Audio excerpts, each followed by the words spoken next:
Hey class, today we're going to talk about contracts. Just the beginning part, introducing the idea of the elements of a contract, some vocabulary, and then talk a little bit about offer. I'm going to make some subsequent videos about the other elements of contracts so that you can follow along at home. So what is a contract? Well, a contract is a legally enforceable agreement between two or more parties to exchange something of value. This could be a tangible product or it could be a service. Contracts are all around us. We have contracts to purchase goods. We have contracts to, when you buy something at the store, that is a contract with all the elements represented. Contracts can be express, which means written down, or oral. You can make oral contracts, or they can be implied by conduct.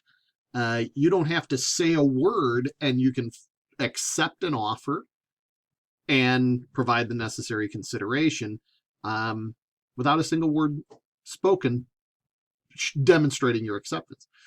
Now, there's two kinds of contracts: bilateral, which means a promise for a promise. I promise to mow your lawn if you promise to give me $30, and the execution might be next week. Or it could be a recurring contract. We don't have to enter into an agreement for me to mow your lawn every Wednesday in exchange for $30 that you're going to pay me every Wednesday. We make that agreement once. That would be a bilateral contract because I'm promising to provide service, you're promising to pay me. Or it could be a unilateral contract, a promise for an action in return. I promise to pay you $500, you promise to fix my fence. But that's more of a, now you start immediately working for to repair my fence, as opposed to a long-term contract. Generally speaking, in a unilateral contract, the action is more immediate. So these are some basic elements of contracts, some terminology that is also important to understand. In general, we talk about an offeror is the person initially making the offer. So if I am attempting to sell you my law textbook, and assume that I own my law textbook, that I would be the offeror. I am offering to sell you my textbook for $20. The offeree is the person who is considering the offer. So the person shopping for textbooks would be the offeree. Now keep in mind, as we will learn as we go forward, who exactly is the offeror and who is the offeree can change within a given circumstance. The people don't change, but who the offeror and who the offeree can change any number of times depending upon circumstances in a particular contract.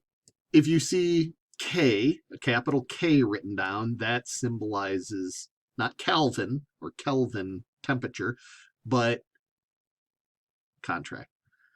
R is going to represent reasonable, kind of like it did when we talked about torts. The promisor is the person promising to do something. This is different than an offeror. An offeror is a person making an offer. A promisor is the person promising to do something. No action has occurred. They're simply making a promise. The promisee is the person to whom something has been promised. The word void means that a contract is illegitimate and unenforceable from the moment it is created. What that suggests is, for example, a contract that is illegal would be void. You cannot contract to do illegal things. Voidable means a contract may not be enforceable depending upon the circumstances. And again, case by case.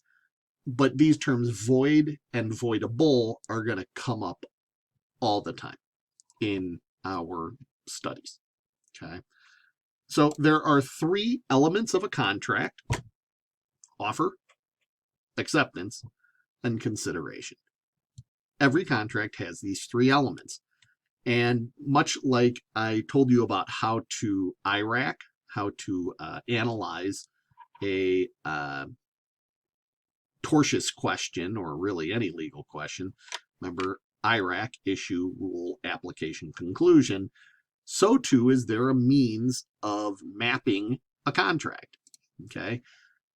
Some students find this to be a very useful tool to kind of keep everything organized. So I'll introduce it to you. You basically have the offer on one side of your page and of your sheet of paper or whatever you're making notes on. And you list any positive or negative factors, the facts, that support whether or not an offer was made. You draw a line with an arrow towards the acceptance. And you write out the word offer. You write out the word acceptance with the question marks. Then you list the positive and negative factors indicating whether or not an acceptance is in place. And then if there is an acceptance, you draw that line going back to the offer. And then below the two lines that are hopefully going in either direction, you have consideration. List the positive and negative factors as to whether or not consideration was provided. And again, if you think that, hey, there's an offer that's pretty clear, make a check mark over the word offer, and then draw your line with the arrow to acceptance.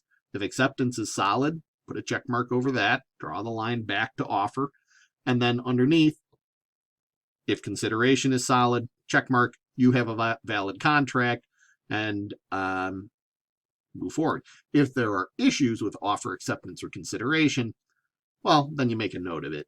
You've made a note of it underneath offer, acceptance, or consideration. Now, the other thing you can do, of course, is IRAC. You can always write out your issue, rule, application, and conclusion. So I want to introduce you to offer. Offer is the manifestation of a commitment. That is the literally textbook explanation of what an offer is. Would a reasonable person in the position of an offeree, of somebody being offered something, believe that if they agreed, a contract would be formed? So it's a reasonable person standard.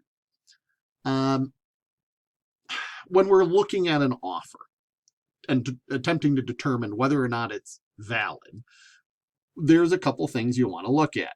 First, you want to look at whether or not the offer has terms. What are the terms of the offer? It doesn't need to contain all of the material terms unless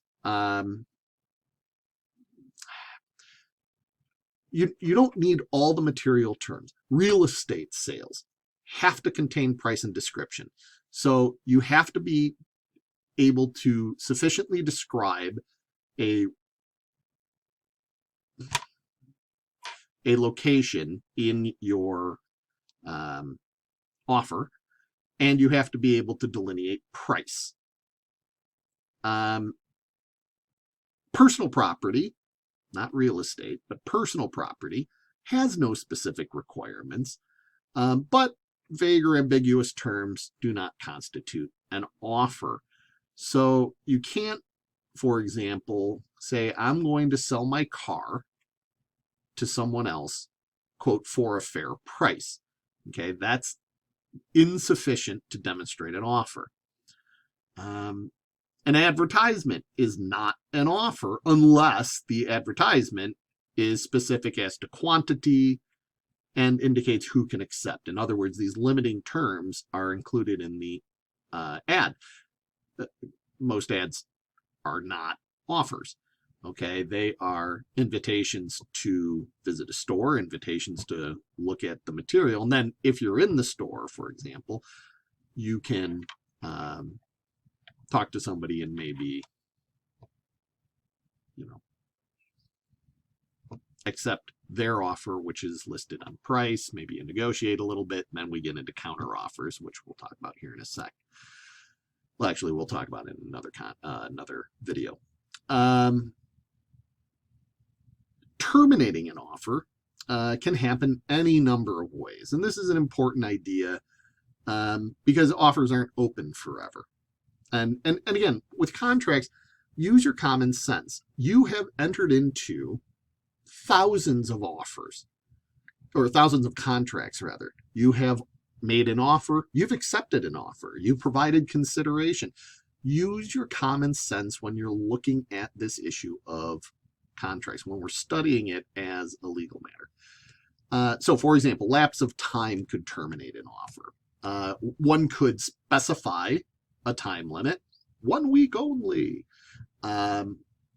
Otherwise, offers expire after a reasonable time. And of course, that's going to vary due to circumstances or based on circumstances. Revocation of an offer. This one's really important.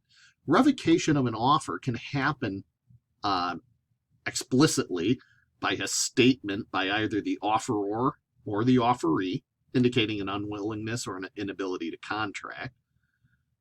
Or it can happen by conduct. Okay, so you can have an express statement of revocation, or you can have conduct that by the offeror indicating an unwillingness or inability to contract. So, for example, if I offer someone my car, to purchase my car for $5,000, and that person has not accepted my offer, and I turn around and sell my car to somebody else for $5,500, let's say, then by my conduct, I have terminated or revoked my offer to the first person. Even if the first person comes back to me the next day and says, okay, I want to buy your car, too late. I sold it to somebody else. I have terminated my offer through conduct. Okay. Now again, the offeree has to be aware of the contract. In my example, they obviously were. They were considering whether or not to accept my offer. The offeree must be aware of the revocation. That becomes important. How could you become aware of the revocation? Well, if I made a statement when I had initially offered my $5,000 car, and they said, I got to think about it. And if you had said, okay, well, I'm going to be shopping it to other people, that's an indication that you could potentially revoke by conduct, i.e. selling the car. Let's say, I don't know, the person who was thinking about accepting the offer sees my bright orange Pinto driving down the street that somebody else is driving. Could that be sufficient? Conduct. They see somebody else driving the car. Would that be sufficient to terminate, or excuse me, to revoke an offer? Could be. Now, if the offer is made and the offeree has made some detrimental reliance, basically they've done something in furtherance of accepting that offer that is reasonably foreseeable by the person making the offer, then you can't terminate. So let's say I need to borrow $5,000. I'm going to the bank tomorrow. Wait for that. Okay, and then you go to the bank and pull out the money. That's very well could be considered detrimental reliance because you've impliedly accepted the offer as well. We're going to stop here. I almost said terminate, but that's a contractual term. We're going to stop here and we will take up offer next time we talk, and then talk a little bit more about acceptance later. Have a wonderful rest of your day.